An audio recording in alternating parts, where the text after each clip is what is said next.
kids' health to our health, women's health, hot flashes, mood swings, brain fog. We're talking about menopause. It's a topic that's been taboo for far too long, but now Dr. Heather Hirsch is helping thousands of women take back control of their health through education, conversation, and resources.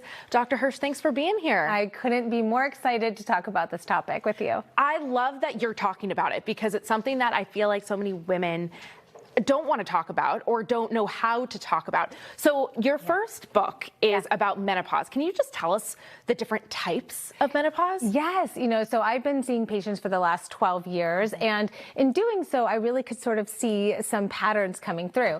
So first, I really wanted to write an inclusive book. So there's early menopause, because a small subset of women will go through menopause before age 45. Wow. Yep. And so these women actually really need to be on hormone replacement therapy because it's kind of like how a type 1 diabetic would need insulin. Yes. So it's very different. There's also what I call sudden menopause for anyone who's had surgery, their ovaries removed. And a lot of women are having this procedure because we have better genetic testing, so we know if we're at high risk for certain cancers. But that's actually putting them into menopause also very suddenly, and sometimes early.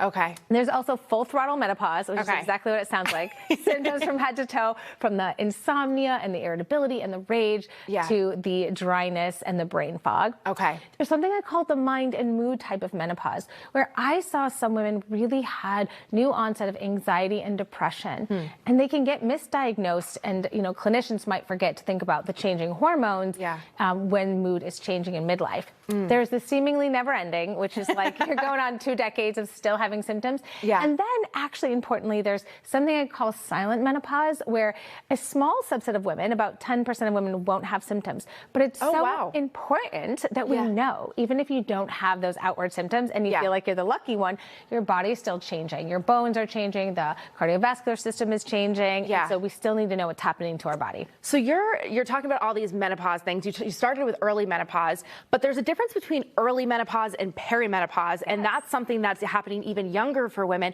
What is it, and how do we know if we're in it?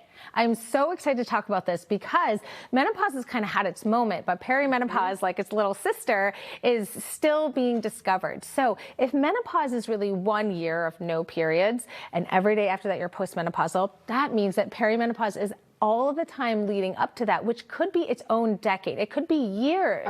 And this is crucial because some women might experience fatigue and brain fog and weight gain, and they go to see so many different clinicians trying to figure out what it is, and it really could be perimenopause because it will happen to all of us if we live long enough and we go into menopause. And so is this something that has a lot of the similar symptoms that you might experience in menopause, but it's happening before the loss of the period? Yes. But we kind of forget because we're like, oh, menopause is for our moms. Like that's not happening to us. But I see so many women in their 30s, late 30s, early 40s, who are already very in tune with their bodies and they're experiencing these changes. But we kind of just put menopause way up on that little shelf up there.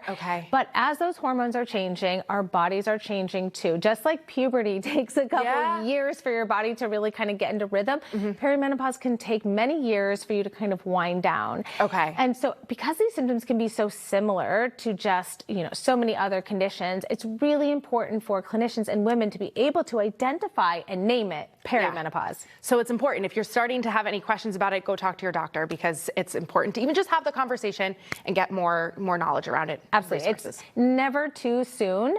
And one of the things I always tell patients to do is start tracking and journaling. So what are your periods doing? What are your symptoms doing? How is your sleep? How is your mood? And that can really help you pinpoint what it could be. Amazing. Well, and you can also pick up Dr. Hirsch's newest book, The Perimenopause Survival Guide. It's coming out in October. We're really excited about it. You guys can pre-order this now. Thank you so much for being here. And thank you. Everyone, talk to your doctor and keep track of your health.